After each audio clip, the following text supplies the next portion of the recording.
Hey everyone, welcome to a brand new video of mister Footy Curious. कैसे हो आप लोग? कैसा गया आपका weekend?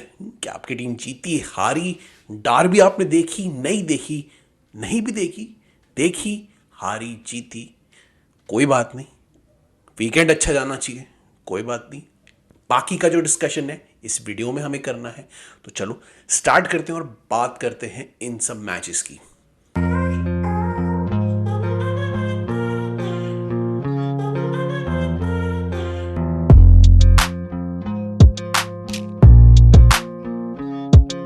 Hey guys, welcome back to the video. थोड़ा ऑकवर्ड सा इंट्रो था, थोड़ा गड़बड़ हो गया, कोई बात नहीं। इंट्रो तो क्या इंट्रो। अब बात करते हैं मैचेस की और कुछ न्यूज़ की जो अभी रिसेंट में आई है। तो सबसे पहले हम बात कर लेते हैं मैचेस की। जो इंपॉर्टेंट मैचेस हुए थे बहुत ही इंटरेस्टिंग हुए थे। दो दो डार्बीज थी, इतने सारे मैचेस की हमने बात करी थी। तो हम इसमें कुछ मेन मैचेस की बात करेंगे जिनकी वजह से क्या इम्पैक्ट हुआ है, क्योंकि बाकी टीम्स तो मोस्टली अपने मैचेस जीती गई हैं जो एज एक्सपेक्टेड था। और दो जगह लॉसेस हुए हैं और दो जगह डार्बीज भी हुई हैं, तो उनकी बात कर लेते हैं। और इंटरेस्टिंग सेरे आके और थोड़ा सा बुंडसलीगा मैच के बारे में बात कर लेते हैं। सबसे पहले बात करते हैं जो ऑब्वियस विनर्स थे उनके बारे में थोड़ा बोल देते हैं। आर्सेनल जीत गई, टॉटनहम ने हरा दिया क्रिस्टल पैलेस को, और लिवरपूल अपना मैच जीत गई। इन टीम्स के साथ एक्सपेक्टेड था कि अपने अपने मैचेस जीत जाएंगे, क्योंकि जो जो कंपटीशन था वो इतना स्ट्रांग नहीं था। ऑल्दो टॉटनहम को थोड़ी प्रॉब्लम हुई क्रिस्टल पैलेस के साथ जीतने में, उनका सबसे मुश्किल अपोनेंट थे। आई थिंक आर्सेनल का शेफील्ड यूनाइटेड था, जिनके अगेंस्ट उन्होंने 5 गोल मार दिए। निकेटा को हैट्रिक भी मिल गई, तो उनकी तरफ से तो फ्लॉलेस डिस्प्ले था। आई थिंक वो अपने दोबारा से फ्लो में वापस आते हुए लग रहे थे उस मैच में। और आपका लिवरपूल जीत गई नॉटिंघम फॉरेस्ट से, जो उनके लिए भी इतना मुश्किल नहीं था, ईजी सा ही गेम था। तो इन तीनों के लिए थोड़ा इजी रहा। स्पर्स के लिए इतना नहीं था, लेकिन इन दोनों के लिए तो बहुत इजी था। लेकिन ये एक्सपेक्टेड थे कि ये लोग अपने मैच जीत जाएंगे, क्योंकि इनका जो ओपोनेंट्स वो इतने स्ट्रांग नहीं थे। तो किसी तरीके से जैसे भी आराम से ये टीम्स तो तीनों मैच जीत गई। इसमें मैंने बताया था निकेटा की परफॉर्मेंस अच्छी थी, डार्विन न्यूनेस की परफॉर्मेंस बहुत अच्छी गई, और सॉन की परफॉर्मेंस ऑब्वियसली अच्छी गई। तो ये स्टैंड आउट प्लेयर्स थे अपनी अपनी टीम के, और इन्होंने अपनी टीम को जिता दिया, बहुत अच्छी पोजीशन पे ला खड़ा कर दिया है। और मैन सिटी के साथ अब ये तीनों टीम्स आ गई हैं valid candidates for the title. Spurs, Arsenal और लिवरपूल, इन तीनों गेम से ये दिखा दिया है कि ये तीन जो टीम्स हैं ये अब मैन सिटी के को कंपटीशन देने के लिए रेडी हैं। इनफैक्ट स्पर्स तो अभी लीड कर रही है, लीग टेबल को एक ही पॉइंट से लीड कर रही है, बट लीड कर रही है। और अब देखते हैं आगे क्या होगा इनके मैचेस में, क्योंकि सबके लिए बहुत इंटरेस्टिंग मैचेस आगे आने वाले हैं। तो देखते हैं कि आगे वाले मैचेस में क्या होगा। लेकिन अभी के लिए तीन सबसे viable candidates for the title man city के साथ अब ये बन गए हैं। तो ये लोग तो जीत गए। अब हम बात करते हैं कौन से दो टीम्स नहीं जीती और कौन से वियर्ड मैचेस थे। वो बाय द वे, वुल्व्स की परफॉर्मेंस न्यूकासल के अगेंस्ट भी बहुत अच्छी थी। मैंने उसमें प्रिडिक्ट किया था कि वुल्व्स न्यूकासल जीतेगी, लेकिन न्यूकासल का भी ड्रॉ हो गया मैच। बट वुल्व्स ने बहुत अच्छा खेला उस मैच में, और वो डिजर्व करते थे फुल्ली। एक टाइम तो ऐसा लग रहा था कि वुल्व्स जीत भी जाए ये मैच, लेकिन किस तरीके से ये ड्रॉ हो गया। और इन दी एंड दोनों टीम्स के लिए ड्रॉ ठीक रिजल्ट रहा, क्योंकि न्यूकासल इतना अच्छा नहीं खेली इस मैच में, और वुल्व्स ने काफ़ी डिसेंट परफॉर्मेंस दी इस मैच में। तो न्यूकासल का भी ड्रॉ हो गया, बट उनके लिए इतना कुछ ज़्यादा इफेक्ट नहीं पड़ा ड्रॉ से। लेकिन जो दो टीमें थी जो हार गई उनका बहुत इफेक्ट पड़ा। पहली टीम थी चेल्सी, जो ब्रेंटफोर्ड से हार गई होम गेम में। मैंने प्रेडिक्ट किया था चेल्सी जीतेगी और अपनी जो उन्होंने अच्छी एक वो बना ली थी फ्लो, उसे कंटिन्यू करेगी, लेकिन ऐसा नहीं हुआ। फर्स्ट हाफ में चेल्सी को चांसेस मिले, चेल्सी ने थोड़ा बहुत क्रिएट किया, लेकिन उन्होंने अपने चांसेस नहीं लिए, और इसी का खामियाजा उन्हें भुगतना पड़ा सेकेंड हाफ में, जहाँ पे चेल्सी भी अग्रेसिव नहीं लग रही थी, बड़ा रुक रुक के खेल रही थी। ऐसा लग रहा था उनके प्लेयर्स बहुत ही स्लो हो गए हैं, कोई प्लान नहीं लग रहा था उनके पास, और खुद स्कोर कर नहीं पा रहे थे, लेकिन डिफेंस में तब भी सॉलिड लग रहे थे। लेकिन इवेंचुअली क्या हुआ, ब्रेंटफोर्ड जैसी टीम के साथ अगर आप स्कोर नहीं करोगे तो वो कहीं ना कहीं से स्कोर करके मैच जीत जाएगी। और इन दी एंड क्या हुआ, लास्ट में ब्रेंटफोर्ड ने किसी तरीके से स्कोर कर ही दिया, आसान स्कोर कर दिया, ईजिली अपना गोल स्कोर कर दिया सेट पीस से। और उसके बाद क्या हुआ, उसके बाद चेल्सी गोल स्कोरिंग में लग गई और ड्रॉ या विन देखने के लिए लग गई। उसके बाद चेल्सी में थोड़ी जान आई और उसके बाद भी कोशिश हुई लेकिन कोई ज़्यादा चांसेस नहीं बनी, एक या दो चांसेस ही बनी। उसके बाद इन दी एंड क्या हुआ कि चेल्सी ऑल आउट चली गई गेम जीतने के लिए और ब्रेंटफोर्ड ने एक और गोल मार दिया क्योंकि गोल पूरा खाली था। तो उसके बाद चेल्सी ऑल आउट चली गई और ब्रेंटफोर्ड ने एक और गोल मार दिया। तो ये जो था अब ये हो गया चेल्सी के साथ, चेल्सी हार गई और चेल्सी के fans were not happy with performances of Jackson. जो दो प्लेयर्स जिनके अच्छे परफॉर्मेंसेस थे मैच में वो थे कुकुरेला और आपके कोल पामर। उसके अलावा नोनी मैडुएके, स्टर्लिंग, जैक्सन, अरे रीस जेम्स, डिसासी, इन तीनों ने किसी ने भी अच्छी परफॉर्मेंस नहीं दी। और आपके जो बाकी के प्लेयर्स थे वो बहुत ही डल लग रहे थे, ऐसा लग ही नहीं रहा था कि वो एक प्लान के साथ जा रहे हैं। जो अटैक भी उनको मिले उस अटैक को भी बहुत सारे प्लेयर्स ने फंबल कर दिया। और इसके बाद बात होने लग गई है कि जैक्सन क्या अच्छे स्ट्राइकर है नहीं है, हमें स्टर्लिंग का क्या करना चाहिए, नोनी का क्या करना चाहिए, ये आने वाले वक्त में ही पता लगेगा। But there are other contenders जो इनकी पोजीशन लेने आ सकते हैं, स्पेशली एंजेलो गैब्रियल जैसे प्लेयर, केंड्री पायस जैसे प्लेयर है जो चेल्सी के लोन आर्मी में है, लोन रिक्रूट्स में है, जो बहुत ही अच्छा खेल रहे हैं केंड्री पायस स्पेशली।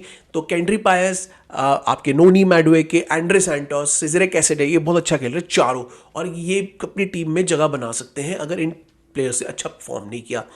तो देखते हैं आगे क्या होता है। But it was a bad loss for Chelsea. उनका जो मोमेंटम था वो खराब हो गया, 4 मैचेस वो हारे नहीं थे, थोड़ा मोमेंटम बन गया था। फर्स्ट हाफ भी डिसेंट था लेकिन सेकंड हाफ तो बहुत ही खराब गया और वो अच्छा नहीं खेले। और ब्रेंटफोर्ड के लिए हिस्टोरिक डे था क्योंकि उन्होंने इतने टाइम बाद, आई थिंक उन्होंने कभी जीते नहीं है, पर इतने टाइम बाद उन्होंने चेल्सी से जीत हासिल की, वो भी स्टैम्फर्ड ब्रिज में।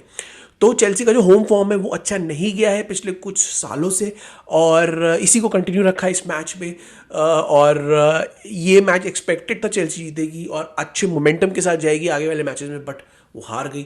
अब देखते हैं वो अपना मोमेंटम आगे कैसे कैरी करती है ब्लैकबर्न के अगेंस्ट, क्योंकि अब ये मैच जीतना बहुत ज़रूरी है। ये कप टाई है, कप में जीत भी सकते हैं, प्लस ब्लैकबर्न इतनी स्ट्रॉन्ग टीम नहीं है। तो देखते हैं चेल्सी ब्लैकबर्न वाला मैच कैसे खेलती है और उसके बाद जो अगले वीक से कैसे प्रेफर करती है, क्योंकि बहुत ज़्यादा टफ उनके लिए फिक्चर्स आने वाले हैं। तो स्पर्स का फिक्चर्स तो वैसे भी टफ होता है लेकिन अभी आने वाले फिक्चर्स बहुत टफ आने वाले हैं उनके। तो देखते हैं क्या होता है। चेल्सी क्या करती है और आगे वाले फिक्चर्स को कैसे हैंडल करती है। But was a poor game from Chelsea. Chelsea का एक और गेम जो था जो एक टीम के लिए बहुत डेट्रीमेंटल था वो था मैनचेस्टर डार्बी, जिसमें एज एक्सपेक्टेड मैन सिटी ने मैनचेस्टर यूनाइटेड को 3-0 से हरा दिया। ना इस मैच में completely most of the match में मैन सिटी ने डोमिनेट किया और मैन सिटी ने कंट्रोल किया मैच को। कुछ मोमेंट्स मिले थे मैनचेस्टर यूनाइटेड को, बट उन मोमेंट्स में वो ज़्यादा अच्छा नहीं खेल पाई। मैनचेस्टर यूनाइटेड के की प्लेयर्स फिर से मिसिंग थे, पता नहीं इंजरी की वजह से किस वजह से, लेकिन मैन यूनाइटेड ऐसी टीम लग ही नहीं रही थी कि वो सिटी को हराएगी। City although gave up control in some moments लेकिन ओवरऑल सिटी कंट्रोल में लग रही थी। इसी गेम में हालैंड भी फॉर्म में आ गए, उन्होंने 2 तो गोल कर दिए, एक तो पेनल्टी से हुआ जो कि थोड़ा सा डाउटफुल था लेकिन उसने पेनल्टी दे दी और फिर अर्लिंग हालैंड पेनल्टी स्कोर करके गोल मारा। उसके बाद सेकंड गोल भी अर्लिंग हालैंड मारा, हेडर किया उन्होंने और गोल कर दिया। उसके बाद थर्ड गोल जो फिल फोर्डिन ने किया उस गोल के लिए भी असिस्ट अर्लिंग हालैंड नहीं थी। तो अर्लिंग हालैंड का बहुत बड़ा इम्पैक्ट रहा इस मैच में और वो इस मैच के मैन ऑफ द मैच रहे और बिग मैच प्लेयर बन के निकल के आए and he secured a 3-0 win in the end, comfortable win for Man City जो कि एक्सपेक्टेड थी। I was expecting more goals, I was expecting 1 goal for Manchester United as well, लेकिन Manchester United इस मैच में बहुत week लगे। उन्होंने उनको बचा लिया 1-2 ओकेजन में, वरना और गोल भी हो जाते और सिटी ने कंप्लीटली डोमिनेट किया। देखने में ऐसा लग रहा था कि दोनों टीम्स में बहुत गैप है और ये गैप इतनी जल्दी ख़त्म नहीं होने वाला। मैनचेस्टर यूनाइटेड बिल्कुल ही पुअर लग रही थी और मैन सिटी बहुत ही स्ट्रॉन्ग, वेल बिल्ट और पावरफुल टीम लग रही थी। उनके रॉड्री भी वापस आ गए हैं, अब जोन्स भी वापस आ गए हैं। सिर्फ केविन डी ब्रुयने के ना होने का उनको मतलब प्रॉब्लम है, अदरवाइज मोस्ट उनके इंजरी से भी वापस आ गए प्लेयर। तो सारे प्लेयर्स उनके पास हैं, अब वो बहुत स्ट्रॉन्ग लग रहे हैं, ज़्यादा अच्छे से अटैक कर रहे हैं and they are gonna dominate the I think the league and the Champions League. तो देखते हैं आगे के गेम में क्या होता है। लेकिन ये गेम में टैक्टिकली मैं ज़्यादा बात नहीं करूँगा क्योंकि टैक्टिकली मैन यूनाइटेड इतनी स्ट्रांग नहीं लग रही थी। और ओवरऑल जो गेम को कंट्रोल सिटी ही कर रही थी। ऑल्दो मैन यूनाइटेड ने कुछ अटैक्स करने की कोशिश करी, बट वो अटैक कोई इतने खास नहीं थे। एक ही अटैक उनका बहुत डेंजरस लगा मेरे को। उसके अलावा सिटी ने काफ़ी सारे अटैक किए और सिटी और भी गोल कर सकती थी और गंदी स्कोर लाइन मैनचेस्टर यूनाइटेड के लिए कर सकती थी।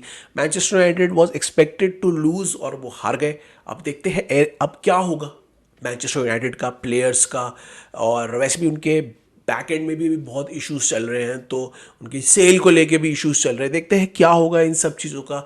As a club Manchester United भी चेल्सी की तरह अभी बहुत पीछे है and they need to improve a lot. Tactically, physically और मेंटली वो प्रिपेयर्ड लग ही नहीं रहे थे, और सिटी इन तीनों में बहुत ही ज़्यादा प्रिपेयर्ड लग रहा था। पेप ग्वार्डियोला बहुत ही ज़्यादा प्रिपरेशन करके आए हुए थे ऐसा लग रहा था, और prepared, solid, technically well built, strong team in the and one. और सिटी का जो मैनचेस्टर यूनाइटेड का गैप है अभी वो कंप्लीटली ऑफ है, और एक्सपेक्टेड था ही नहीं कि मैनचेस्टर यूनाइटेड ये मैच जीतेगी। तो देखते हैं आगे क्या होगा मैनचेस्टर यूनाइटेड के लिए, बट सिटी के लिए ये एक और स्ट्रॉन्ग विन, और धीरे धीरे करके सिटी अब दोबारा से क्लाइम करेगी और अपनी जो पोजीशन उन्होंने फर्स्ट पोजीशन खो दी है लीग में उसे लेने की कोशिश करेगी। तो सिटी की कंप्लीट डोमिनेशन, हालैंड का man of the match winning performance, और यूनाइटेड का poor game play end game control, इसी की वजह से मैनचेस्टर डार्बी हुई सिटी की, और मैन यूनाइटेड के लिए हुई और प्रॉब्लम्स क्रिएट। तो ये तो थे मेजर मैचेस जो मैंने कवर करे पीएल के। अब हम बात करते हैं दूसरी सीरीज के, बड़े इंटरेस्टिंग मैचेस हुए थे। ला लीगा की पहले बात कर लेते हैं, जहां पे आपकी डार्बी हुई एल क्लासिको वाली। तो एल क्लासिको में क्या हुआ, बार्सिलोना वर्सेस रियल मैड्रिड में फर्स्ट हाफ बार्सिलोना ने डोमिनेट किया, गुंडोगन ने स्कोर किया, और ऐसा लग रहा था कि बार्सिलोना इस मैच में बहुत अच्छा खेलेगी, और बार्सिलोना ने काफ़ी सारे अटैक भी किए जिसे रियल मैड्रिड झेल नहीं पा रही थी, और रियल मैड्रिड की स्ट्राइकर की कमी खल रही थी। बार्सिलोना ने जो अटैक किए थे उनके जो कोऑर्डिनेशन था वो बहुत अच्छा था, लेकिन एक प्लेयर जो मिसिंग था वो था पेड्री। अगर पेड्री होता तो बार्सिलोना फर्स्ट हाफ में ही ये मैच खत्म कर देती। ऑल्दो रियल मैड्रिड ने कुछ काउंटर अटैक करने की कोशिश की, लेकिन ओवरऑल अगर आप बैलेंस ऑफ प्ले की बात करें तो Barcelona were the better side, और वो अपनी लीड को डबल भी कर सकती थी, और अगर वो वहीं पर अपनी लीड को डबल कर देती थी तो ये बार्सिलोना गेम जीत जाती। लेकिन क्या हुआ, सेकेंड हाफ में रियल मैड्रिड धीरे धीरे फॉर्म में आई, और रियल मैड्रिड ने 2 गोल कर दिए। जूड बेलिंगम ने फाइनल गोल करके ये मैच जिता दिया। मैं फिर से कह रहा था कि बार्सिलोना का जो डिफेंस है वो कहीं ना कहीं उन्हें लेट डाउन करता है, और उनको गोल ज़्यादा स्कोर करने पड़ेंगे अगर उन्हें सारे मैचेस जीतने हैं। अगर वो अपने डिफेंस को सॉलिड कर ले तो बार्सिलोना क्या आता है, गोल कर देता है, लेकिन वो डिफेंस में अपने गोल नहीं बचा पाता और हर मैच में गोल खा जाता है। तो इस मैच में वही हुआ। रियल मैड्रिड धीरे धीरे करके, ऑल्दो रियल मैड्रिड बहुत अच्छा नहीं खेली, लेकिन रियल मैड्रिड धीरे धीरे करके फॉर्म में आई। उन्होंने मिडफील्ड का कंट्रोल लिया और जूड बेलिंगम को धीरे धीरे बॉल देनी शुरू की। जैसे ही आप जूड बेलिंगम को बॉल देनी शुरू कर दोगे तो वो गेम को कंट्रोल करना शुरू कर देगा।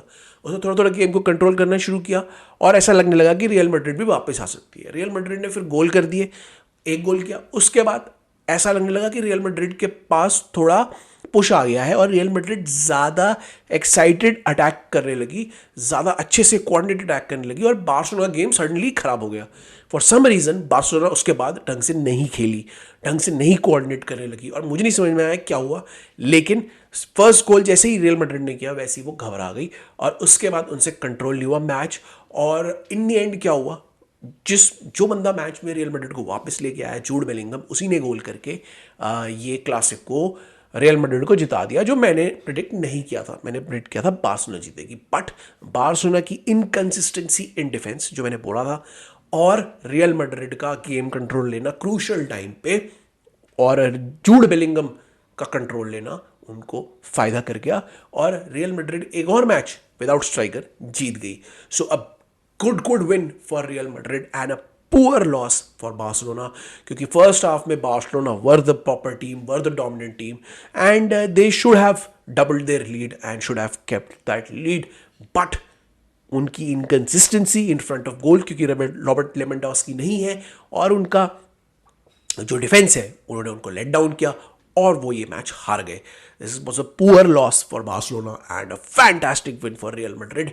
रियल मैड्रिड ने अपनी टॉप की पोजीशन कंटिन्यू रखी है, और अब थोड़ा सा गैप भी बना लिया है। तो very good El Clasico, from these two teams, और मज़ा आया देखने में, और एंड में Jude Bellingham was the real winner. तो जूड बेलिंगम के हेरोइक्स के बाद अब हम बात करते हैं सेरी आ में, जहाँ पे एक बड़ा इंटरेस्टिंग मैच हुआ था, नापोली वर्सेस एसी मिलान, जो नापोली के होम ग्राउंड में था। इस मैच में ना बहुत ही इंटरेस्टिंग डायनामिक देखने को मिला। अगेन एसी मिलान का एक्साइटिंग अटैक और एसी मिलान का पुअर डिफेंस हमें दोनों देखने को मिले। नापोली और एसी मिलान ने फर्स्ट हाफ में अटैक किए, दोनों एंड टू एंड कर रहे थे अटैक, और गेम बड़ा टक्कर का चल रहा था। लेकिन एसी मिलान की फिनिशिंग अच्छी थी, क्योंकि उनके पास जिरू है, और जिरू ने 2 गोल मार के एसी मिलान को 2-0 की लीड दिला दी। और ऐसा लगा कि एसी मिलान के पास, क्योंकि क्लिनिकल प्लेयर्स है, एसी मिलान डोमिनेट करेगी। इन दी एंड थोड़ा थोड़ा end of the first half में नापोली भी वापस आने लगी, नापोली भी शॉट्स लेने लगी, और एक गोल करते करते बच गई, और ऐसा लगने लगा कि नापोली भी धीरे धीरे आ रही है फॉर्म में, और ये गेम अभी ख़त्म नहीं हुआ है। सेकेंड हाफ में नापोली प्लेड बेटर, और उन्होंने फाइनली गोल करे, 2 गोल कर दिए, और एसी मिलान को लड़खड़ा दिया। अगेन मैं कहूँगा एसी मिलान का जो डिफेंस है वो बहुत पुअर है, और उनको लेट डाउन करता है हर मैच में। इस मैच में वही हुआ, डिफेंस ने लेट डाउन किया, और नापोली ने 2 गोल स्कोर करके इन दी एंड ऑलमोस्ट जीत हासिल कर ली थी। तो वेरी इंटरेस्टिंग गेम, जिसमें कुछ भी हो सकता था। लास्ट में नापोली जीत भी सकती थी, लेकिन eventually in terms of the balance of the game वो ड्रॉ हुआ, और ड्रॉ ही एक ठीक रिजल्ट था। बाकी जिरू ने जो गोल मारे उनकी तारीफ करनी पड़ेगी। Giroud is probably one of the best headers, headed striker, goal strikers in the world. मतलब प्रॉब्ली मैंने भी सबसे one of the best heading strikers देखे हैं जिरू। उनके जो हेडिंग प्रॉवस है वो बहुत ही ज़बरदस्त है, और वो हर मैच में उनको देखने को मिलती है। अगर आप उनको लॉब करके कोई भी बॉल दोगे तो ही has the capability of fitting a fantastic header, जो उन्होंने इस मैच में भी दिखाया। So a great game for Giroud, by the way, a great game for Pulisic, but poor in defense, poor defense basically, and inconsistency in the second half led AC Milan down, क्योंकि मेरे हिसाब से first half में AC मिलान को control ले लेना चाहिए था और इस मैच को जीतना चाहिए था। लेकिन नापोली वापस आई, फिर उनके पास कंट्रोल आया, होम फैंस का जो सपोर्ट मिला, और वो इस मैच में वापसी कर गए। So a good win for so a good draw for both teams in the end. और ये इंटरेस्टिंग मैच बहुत ही इंटरेस्टिंग रहा, लास्ट तक एंड टू एंड रहा, और काफ़ी अटैक्स हुए इसमें, and it lived up to the potential जिसकी बात चल रही थी मैच से पहले। बाय द वे, इंटर और रोमा का, जिसमें रोमेलो लुकाकू डार्बी थी, जो उसमें इंटर जीत गई और रोमा हार गई। वो इंटर इंटरेस्टिंग मैच नहीं था, उसमें मोस्टली जो कंट्रोल था इंटर के पास ही था, और इंटर ने वो मैच ईजिली 1-0 से जीत लिया। तो सेरिया की बात तो ये हो गई। अब हम बात कर लेते हैं आपके बायर्न म्यूनिख की। बायर्न म्यूनिख ने अपना मैच बहुत आराम से जीत लिया, डार्मस्टार्ट को 8-0 से हरा दिया, टोटल कंट्रोल लेके हरा दिया, और ज़्यादा प्रॉब्लम ही नहीं हुई बायर्न म्यूनिख की। मैं इसमें क्या बात करूँ, ऐसा लग रहा था डार्मस्टार्ट लीग 2 की टीम है, और वो एक टियर 1 टीम के साथ खेल रही है। दोनों में कुछ कंपटीशन लग ही नहीं रहा था, और बायर्न म्यूनिख को ज़्यादा कुछ प्रॉब्लम हुई ही नहीं, और वो ईजिली ये मैच जीत गए 8-0 से। अब मैं इसके बारे में ज़्यादा डिस्कस क्या बोलूँ, और ईजिली वो अभी भी बुंडेसलीगा के टॉप में बैठे हुए हैं। तो ये हो गई बायर्न म्यूनिख की बात और गेम्स की बात। Now let's give you some news, कुछ न्यूज़ जो अभी रिसेंट में आई हैं after all these losses, and जो चल रही है न्यूज़ उनके बारे में थोड़ी बात कर लेते हैं। पहली न्यूज़ ये आई है कि एरिक टेन हाग का जो फ्यूचर है उसका क्या होगा। कुछ लोग कह रहे हैं एरिक टेन हाग को हटाना चाहिए, कुछ लोग कह रहे हैं एरिक टेन हाग को नहीं हटाना चाहिए। तो मुझे नहीं पता क्या होने वाला है, बट अपेरेंटली बोल रहे हैं चेल्सी वर्सेस मैन यूनाइटेड जो डार्बी होगी उसको सैक डार्बी बोलेंगे। उसमें या तो एरिक टेन हाग हार गए तो सैक हो सकते हैं, और पोचेटिनो हार गए तब तक तो पोचेटिनो का भी प्रॉब्लम क्रिएट हो सकता है। ऑल्दो पोचेटिनो की तरफ से अभी, चेल्सी की तरफ से पोचेटिनो के लिए अभी तक कोई बात नहीं आई है, लेकिन this can be a sack derby, और वो पता लगेगा जब जब रिजल्ट्स दोनों टीम्स के कैसे रहेंगे, वो चेल्सी वर्सेस मैनचेस्टर यूनाइटेड के गेम तक के लिए। तो अब ये दोनों अगर आउट हो गए तो आप बताना कि आपके क्लब में आपको कौन चाहिए। Otherwise Erik ten Hag looks to be in a bit more danger than Poch. मुझे ऐसा लग नहीं रहा कि एरिक टेन हाग भी कहीं जाएंगे, बट अगर किसी के डेंजर की बात करें तो एरिक टेन हाग इस रिजल्ट का डेंजर में लग रहे हैं, और players and the fans are not happy with Erik ten Hag. Although मुझे ये लगता है इसमें कंप्लीटली एरिक टेन हाग का ब्लेम आप कर सकते हो। तो देखते हैं आगे क्या होता है, लेकिन एरिक टेन हाग को बहुत ज़्यादा सुनने को मिल रहा है आफ्टर द डार्बी, और उनकी जो पोजीशन है एज अ कोच उन पे क्वेश्चन उठाए जा रहे हैं by the fans and the media. तो देखते हैं एरिक टेन हाग का क्या होता है, पोचेटिनो का क्या होता है। अभी उससे पहले बहुत सारे मैचेस हैं, उन्हें कवर करेंगे, फिर देखेंगे कि इन दोनों का क्या होता है। नेक्स्ट अप, जो मैंने पोचेटिनो की बात की थी, पोचेटिनो को ज़्यादा पावर दे रहे हैं और पोचेटिनो शायद स्ट्राइकर के लिए जाएंगे इन 2024। अब वो जनवरी होता है या समर ट्रांसफर होता है वो देखना पड़ेगा, लेकिन Chelsea will go for a striker end probably a defender, क्योंकि सिल्वा जा सकते हैं और आपके चालोबा जा सकते हैं, इसलिए डिफेंडर और स्ट्राइकर के लिए चेल्सी देख रहा है। स्ट्राइकर में नाम आ रहे हैं, ओसिमन के आ रहे हैं, विक्टर बोनिफेस के आ रहे हैं, गुएसरी के आ रहे हैं, 2-3 नाम हैं जो सामने आ रहे हैं।